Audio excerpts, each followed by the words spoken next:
They say that sleep is the closest we ever get to death.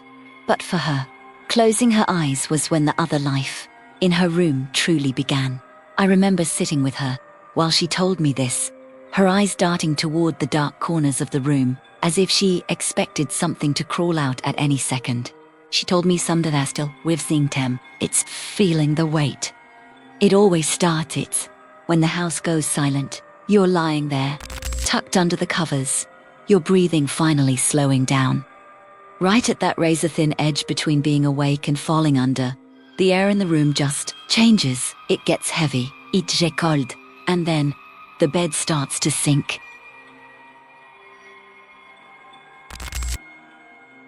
It's not a ghost floating in the air like you see in the movies. This is physical. She felt the mattress compress at the foot of the bed, slowly, as if someone weighing 200 pounds had just sat down, and then the movement starts. A slow, agonizing crawl. She described it as cold, spindly fingers like ice touching her ankle.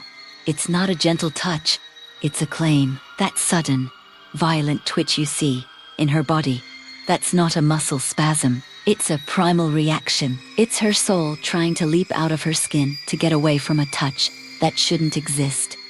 When you see her body jerk like that, she's actually fighting a silent war. She's trapped in a body that won't wake up, watching the blankets indent right next to her waist, as if an invisible person is lying down beside her. She can hear the fabric of the sheets rustling. She can hear a low, wet breath right against her ear, smelling like old earth and static. When she finally snaps out of it, that final, desperate movement that wakes her up, the weight doesn't just vanish. It retrait. She can feel it sliding off the bed, leaving a freezing patch on the sheets where it was just lying. And the worst part, knowing that as soon as her eyes get heavy again, he'll be waiting for his turn to crawl back in. So, the next time you wake up with your heart hammering against your ribs and your body jerking for no reason, don't tell yourself it was just a bad dream. Maybe something was just trying to see if you were finally deep enough to stay still.